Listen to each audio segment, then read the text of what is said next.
فأعوذ بالله من الشيطان الرجيم بسم الله الرحمن الرحيم درود شریف پڑھ دیجیے اللهم صل علی سیدنا و مولانا محمد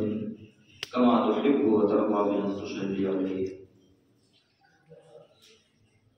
یہ جو جماعت کا بیان گزشتہ کئی ہفتوں سے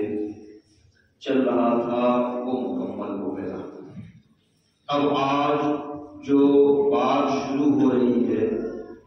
نماز میں بے وضو ہونے کا بیان۔ بندہ نماز پڑھ رہا ہے اور کسی وجہ سے بے وضو ہو گیا، اب اس کو کیا کرنا ہے؟ ظاہر سی بات ہے جب بے وضو ہو گیا تو نماز ہوگی نہیں، تو اب اسے کرنا کیا ہے؟ یہ مسئلہ نمازیوں کے ساتھ پیش آتا ہے، آ سکتا ہے۔ تو اس سلسلے میں پہلے حدیث شریف نقل کرتے ہیں کہ ام المومنین حضرت سیدتنا عائشہ صدیقہ رضی اللہ تعالی عنہا سے راوی وہ روایت کرتی ہیں کہ رسول اللہ صلی اللہ تعالی علیہ وسلم فرماتے ہیں جب کوئی نماز میں بے وضو ہو جائے تو ناک پکڑ لے اور چلا جائے، ناک پکڑ دے اور نماز وہیں چھوڑ کر کے چلا جائے۔ کہاں چلا جائے؟ وضو کرنے چلا جائے۔ اور ایک حدیث شریف میں ہے کہ رسول خدا صلی اللہ تعالی علیہ وسلم فرماتے ہیں جس کو قے آئے یا نقصیر ٹوٹے یا مزید نکلے تو چلا جائے اور وضو کر کے اسی پر بنا کرے بشرطے کہ کلام نہ کیا ہو۔ بنا کرے مطلب جیسے ہی نماز میں بے وضو ہوا ناک پکڑے اور چلا جائے وضو خانے پر اور وضو کرے، وضو کر کے لوٹ آئے۔ یہ نہیں کہ اب وضو کرنے گیا اور کوئی صاحب آ رہے ہیں نماز پڑھنے کے لیے، ان سے گفتگو کر لی، کلام کر لی، تو اب اس کو نماز سرے سے پڑھنی پڑے گی، پھر سے پڑھنی پڑے گی۔ یہ اس درمیان کے بے وضو ہوا نماز میں جائے اور کسی سے کوئی گفتگو، کوئی کلام نہ کرے، کوئی کام نہ کرے، جیسے ہی بے وضو ہو فوراً وضو خانے پر چلا جائے اور وضو کرے، وضو کر کے آ کر کے جہاں سے نماز پڑھ رہا تھا وہیں سے نماز شروع کر لے، وہیں سے نماز میں شامل ہو جائے۔ اور بہت سے صحابہ کرام مثلا صدیق اکبر و فاروق اعظم و مولا علی و عبداللہ ابن عمر و عبداللہ ابن عمر و سلمان فارسی اور تابعین عظام مثلا علقمہ و طاووس و سالم بن عبداللہ و سعید بن جبیر و شعبی و ابراہیم نخعی و عطا و مقبول و سعید بن المسیب رضوان اللہ تعالی علیہم اجمعین کا یہی قول ہے، یہی فتویٰ ہے۔ صحابہ کرام اور صحابہ کرام میں جو کبار صحابہ ہیں اور تابعین میں جو فقیہ گزرے ہیں ان لوگوں کا یہی قول ہے، یہی فتویٰ ہے۔ فرماتے ہیں نماز میں جس کا وضو جاتا رہے اگرچہ قاعدہ اخیرہ میں تشہد کے بعد سلام سے پہلے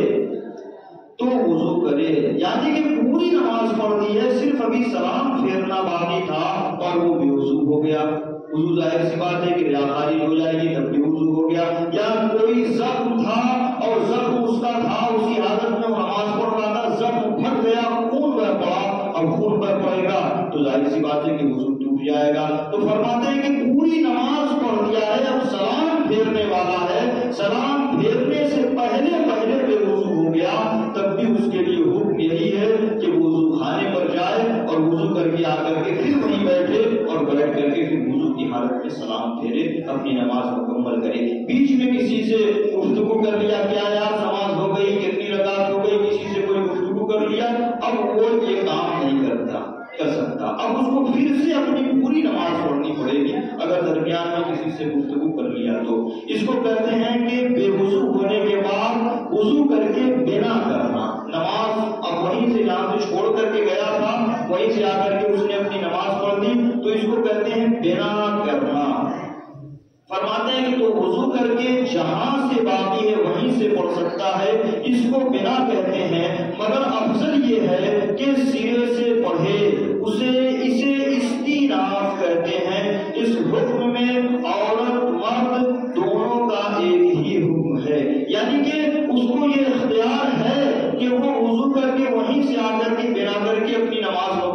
کر سکتا ہے، لیکن پھر بھی افضل یہ ہے کہ وہ اپنی نماز وضو کرنے کے بعد پھر سے پڑھے۔ جس رکن میں حدث واقع ہو اس کا اعادہ کرے۔ حدث کہتے ہیں وہی بے وضو ہونے کو، اگر وہ نماز پڑھ رہا ہے بے وضو ہو گیا تو اسے کہیں گے کہ حدث واقع ہو گیا، اس کی بات پہلے ہو چکی ہے۔ بنا کے لیے 13 شرطیں ہیں، اگر ان میں سے ایک شرط بھی معدوم ہو جو ہو بنا جائز نہیں۔ حدث موجب وضو ہو، یعنی کہ حدث ایسا ہو کہ اب وضو واجب ہو گیا، اب جو ہے وہ جا کر کے وضو کرے اور آ کر کے پڑھے، اس کا وجود نادر نہ ہو۔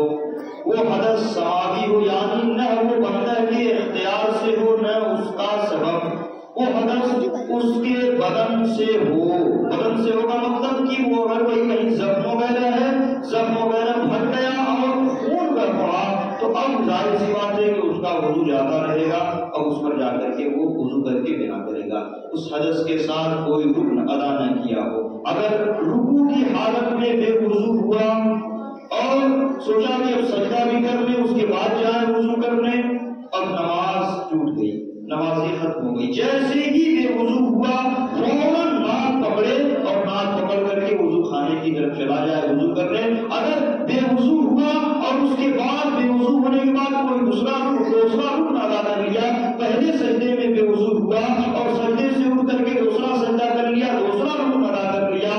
تو اب اس کی نماز ہی فاسد ہو جائے گی، ٹوٹ جائے گی۔ نہ بغیر عذر بقدر ادائے رکن ٹھہرے، نہ چلتے میں رکن ادا کیا ہو، نہ کوئی فعل منافی نماز جس کی اسے اجازت نہ تھی کیا ہو، کوئی ایسا فعل کیا ہو جس کی اجازت تھی تو بغیر ضرورت بقدر منافی زائد نہ کیا ہو، یعنی کہ کوئی کام اس کو کرنا نہیں۔ یہ بات بڑی جو ہے ادب ہو جاتی جو ہو جایا کرتی ہیں، تو کہنے کا مطلب یہ ہے کہ جیسے ہی بے وضو ہو تو اب کوئی کام نہ کرے، یہاں تک کہ اتنی دیر تک ٹھہرا بھی نہ رہے کہ اتنی دیر میں کوئی نماز کا رکن یعنی مثلا سجدہ وغیرہ ادا کر سکتے ہیں اگر اس کے ساتھ عذر نہ ہو۔ اگر معذور ہے کہ بے وضو ہوا اب اس کو اٹھنے میں یا جانے میں تھوڑا سا ٹائم لگے گا تو اس کے لیے یہ عذر ہے، لیکن اگر چست تندرست ہے تو فوراً جائے، جا کر کے وضو کرے، وضو کر کے آ کر کے پھر وہیں سے نماز اپنی پوری کرے۔ اس حدث سماوی کے بعد کوئی حدث سابق ظاہر